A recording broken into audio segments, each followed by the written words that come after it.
Hello Capricorn, Sun, Moon, Rising at Venus signs. Kamusta kayo? Sana po ay nasa mabuti kayong kalagayan. Welcome back po sa Star Tarot. Kung bago kayo rito, welcome din kayo. Thank you for your support.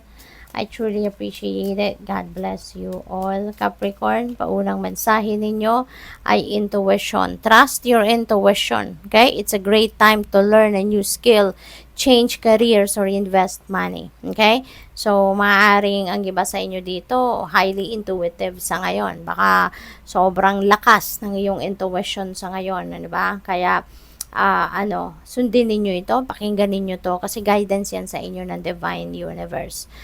This is also a time, no, to learn new skill. Ayan, so, maaari din may opportunities ang iba sa inyo dito para matuto kayo ng mga bagong kaalaman, bagong skills. Ang iba siguro sa inyo have an opportunity na magbago ng karera, 'di ba? Or mag-invest ng inyong kaperahan in investing scheme, no? Yung ganon. So, good luck sa'yo. Challenges, take time out from problems or conflicts or approach softly to avoid making matters worse. Ayan. So, siguro meron kayong mga challenging situations na maaaring kinakaharap sa ngayon or kakaharapin pa lang.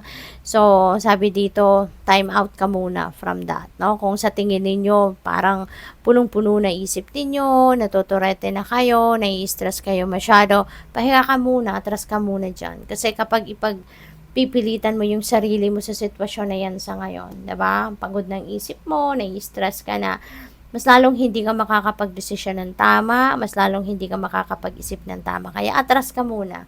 No, take a breather, magpahinga ka, mag-meditate ka, mag-prayer mode ka.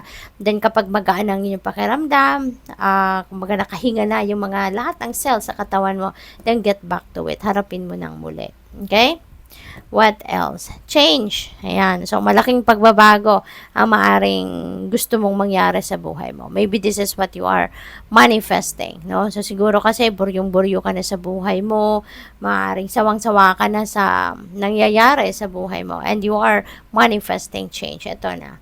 Maaring yan ay gusto mo nang baguhin ang tahanan mo. Gusto mong maglipat ng bahay. Gusto mong maglipat ng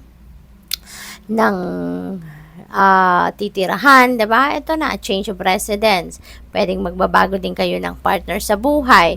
Pwedeng magka-career change talaga kayo or trabaho, diba? So, maaaring yan ang mga areas ng buhay ninyo na gusto ninyo magkaroon ng pagbabago.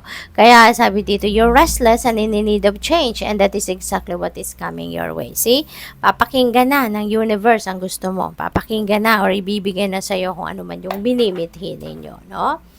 At pwede na kapag nangyari na mga pagbabagong yan, marilis mo na lahat ng iyong tensyon sa katawan at marirelax ka na din.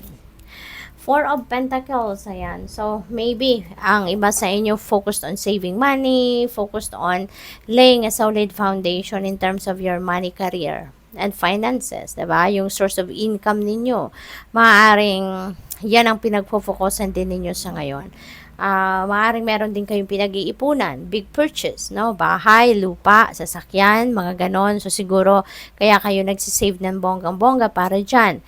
Pwede rin na nagsisave kayo for your retirement. Nagsisave kayo for rainy days, no? Yung ganon. We have the Emperor.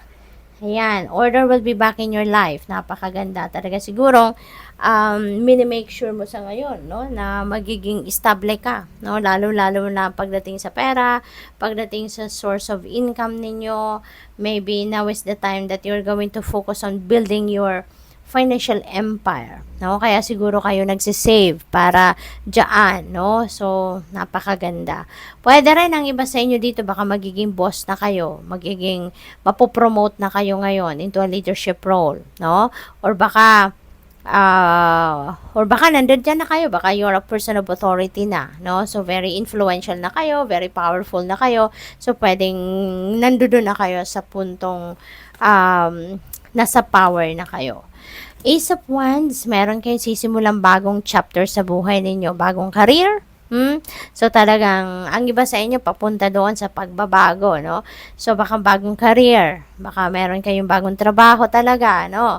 At, this is, something na, siguro, mabibigyan ninyo ng pagkakataon na ma-highlight or ma-showcase yung mga talents, gifts ninyo, skills, yung ganon.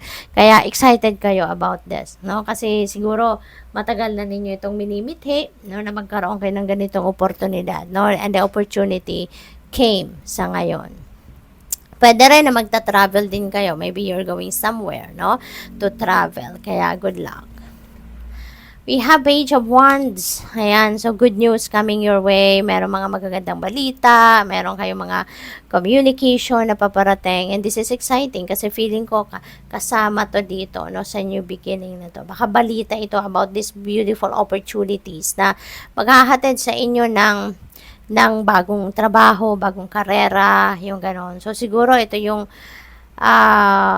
alam mo yun, this is something, an opportunity na excited kayong magkaroon, na maaaring matagal na ninyo itong minamanifest, matagal na ninyo itong minimithi, at maaaring ito, finally, nandito na, finally, makakamit nyo na, diba? Kaya you will be very excited about this. Kaya good luck. Thank you for watching.